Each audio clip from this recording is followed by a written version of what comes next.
വിധി നോക്കുമ്പോൾ പ്രത്യേകിച്ചും ജാമ്യാപേക്ഷയിൽ ചിലപ്പോൾ ചില കോടതിയിൽ ചില നിരീക്ഷകർ നടത്തിയെന്ന് വരാം. ഇത് ഹൈക്കോടതി ഏറ്റവും ശരിയായ ദിശയിലാണെന്ന് ഡിവിഷൻ ബെഞ്ച് ഓപ്പൺ കോർട്ടിലുള്ള ഒബ്സർവേഷൻ അല്ല, ഓർഡറിനകത്ത് തന്നെ വളരെ സ്പെസിഫിക് ആയിട്ട് പറഞ്ഞിരിക്കുകയാണ്.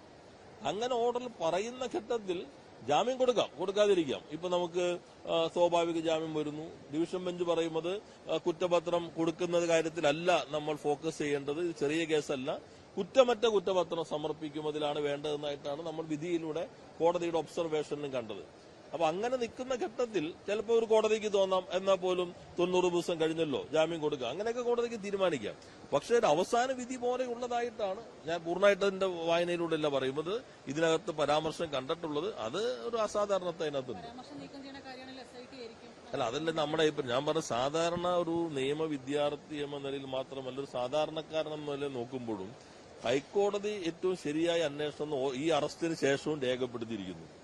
അപ്പൊ ഒരു തെളിവില്ല എന്ന മട്ടിൽ പറഞ്ഞിട്ടുണ്ടെങ്കിൽ അത് സാധാരണ സുപ്രീം കോടതിക്ക് പറയാനുള്ള അധികാരം നമ്മുടെ ഇപ്പോഴത്തെ ഒരു സംവിധാനം വെച്ചുള്ളൂ. അല്ല, അവർക്ക് ഒരു വ്യക്തത ഇല്ലല്ലോ. ഇപ്പോ ഇതിനൊക്കെ മുകളിൽ അവരുടെ കയ്യിലേക്ക് അന്വേഷണ റിപ്പോർട്ട് വരണമെന്ന് ഞങ്ങൾക്ക് കിട്ടുന്നില്ല.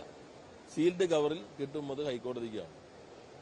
ഹൈക്കോടതി പറഞ്ഞിരിക്കുമ്പോൾ ഞങ്ങൾക്കല്ലാതെ ആർക്കും ഇവർ റിപ്പോർട്ട് ചെയ്യുന്നില്ല, നിങ്ങൾ ഊഹാഭോഗങ്ങളും അടിസ്ഥാനരഹിതമായ കാര്യങ്ങളും പ്രചരിപ്പിച്ച് വഴിതിരിച്ചു വിടരുത്, അത് ഈ സംവിധാനത്തെ ദുർബലപ്പെടുത്താനാണ് എന്ന് വളരെ ഗൌരവമായി കോടതി പറഞ്ഞിട്ടും അടിസ്ഥാനരഹിതമായ കാര്യങ്ങൾ ഉന്നയിക്കുന്നത് സങ്കുചിതമായ രാഷ്ട്രീയ താല്പര്യത്തിന് വേണ്ടി മാത്രമായിട്ട് കണ്ടാൽ മതി. പിന്നെ നമ്മൾ ഇപ്പോ അത് ഹൈക്കോടതിയിൽ വരുമല്ലോ, അവർ നോക്കട്ടെ. ആരോഗ്യമേഖലയായിട്ട് ബന്ധപ്പെട്ട പ്രശ്നങ്ങളൊക്കെ മുന്നിലുണ്ട്. പക്ഷേ ഈ പതിറ്റാണ്ടുകൾക്ക് മുമ്പിലത്തെ ജനസംഖ്യാടിസ്ഥാനത്തിലുള്ള സ്റ്റാഫ് പാറ്റേണാണ് മിക്ക വകുപ്പുകളുള്ളത്. അപ്പോൾ അത് ആരോഗ്യമേഖലയിൽ കാര്യമായി തന്നെ ബാധിച്ചോളൂ. അതിനൊരു നടപടി എങ്ങനെയാണ്? ആരോഗ്യ മേഖലയിൽ യഥാർത്ഥത്തിൽ കേരളം കൈവരിച്ച നേട്ടം നമ്മുടെ പൊതു ആരോഗ്യ സംവിധാനത്തിന്റെ ഏറ്റവും മികവാർന്ന കാര്യമാണ്.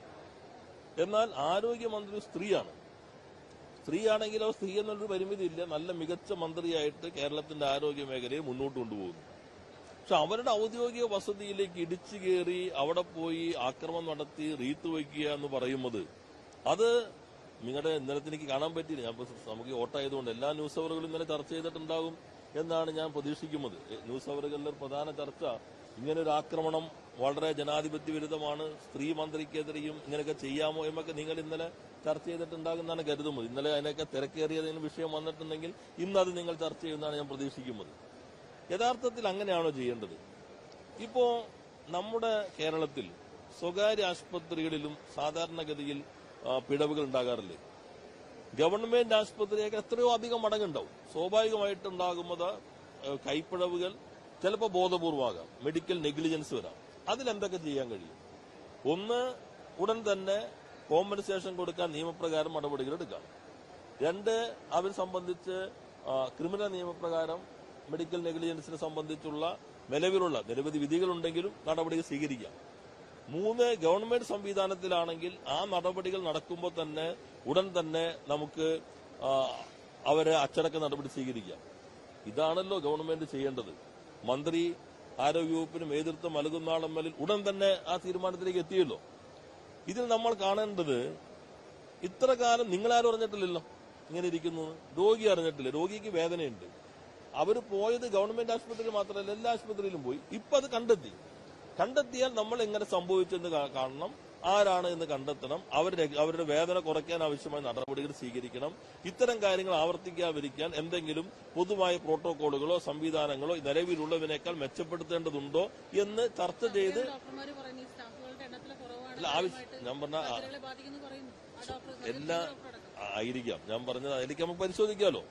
അത് നമ്മുടെ രീതി മാറുമ്പോൾ പൊതു ആരോഗ്യ സംവിധാനം, കേരളം ആരോഗ്യ മേഖല വെന്റിലേറ്ററിൽ, യഥാർത്ഥത്തിൽ ഇന്ത്യയിൽ ഏറ്റവും അധികം വെന്റിലേറ്ററുകൾ പൊതു ആരോഗ്യ സംവിധാനത്തിലുള്ള സംസ്ഥാനം കേരളമല്ലേ?